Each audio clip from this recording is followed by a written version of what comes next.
In 1976, two Yale researchers ran an experiment on elderly residents that surprised everyone. One floor was given a talk from the staff about making their decisions easier.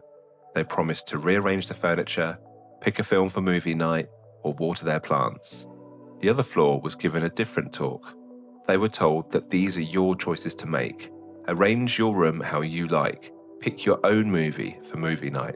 And here's a plant, it's yours to take care of. All in the same building, but with one variable. 18 months later, the researchers went back and had to check something they hadn't been planning to measure. Who was still alive? The floor that made their own small decisions had a mortality rate of less than half that of the other floor. This wasn't a happiness score, and it wasn't a mood questionnaire. It was simply counting those who had lived. Here's the part people often get wrong when they hear this story. Nobody gave the autonomy floor more freedom in any significant sense. They didn't get to leave, they didn't get to change their diagnosis, their family situation, or the fact they were in a nursing home in the first place. All of the heavy stuff stayed exactly the same, consistently on both floors.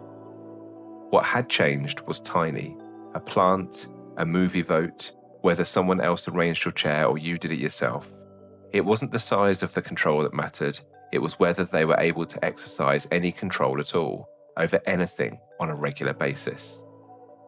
The body and mind, it turns out, doesn't distinguish much between I have no say in my cancer and I have no say in anything. Helplessness is contagious across categories if you let it spread unchecked.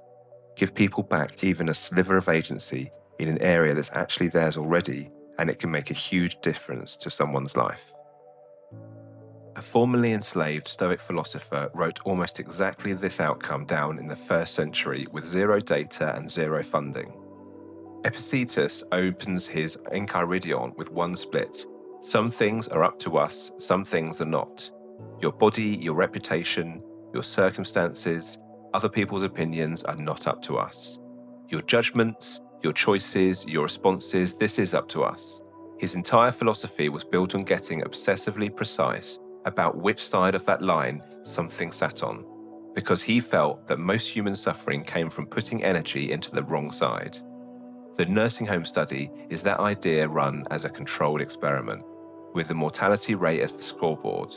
The residents couldn't control being there, they couldn't control their health, their age, or their family visiting less.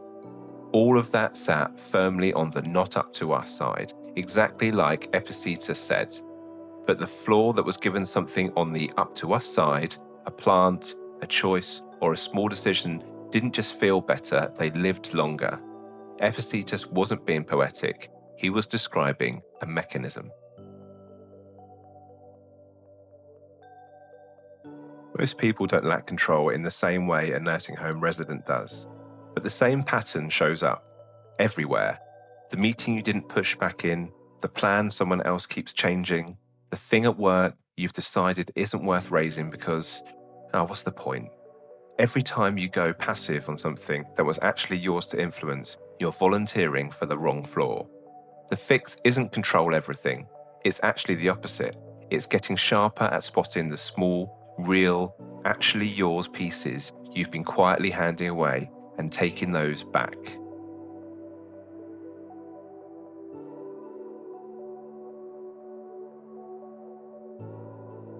Pick one thing that's been stressing you out on repeat, something you've been treating as fixed.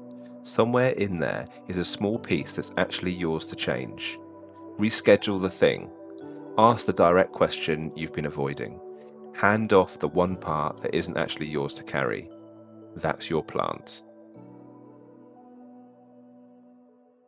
If any of this was useful, please consider subscribing.